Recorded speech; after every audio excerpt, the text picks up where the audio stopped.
Greatness through service.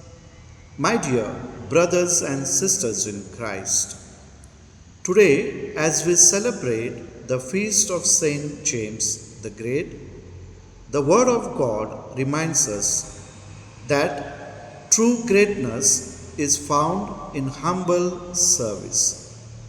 St. Paul tells us that we are earthen vessels carrying the priceless treasure of Christ. Though we are weak, God's power shines through us. In the Gospel, Jesus teaches that greatness doesn't come from power or possession, but from serving others. Whoever wishes to be great among you must be your servant.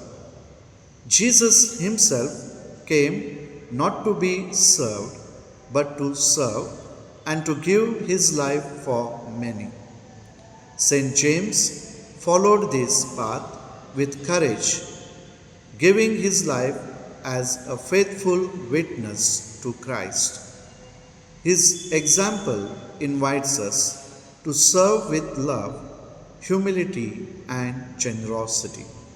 Let us ask the Lord to make us humble servants, carrying the treasure of His love wherever we go. Amen.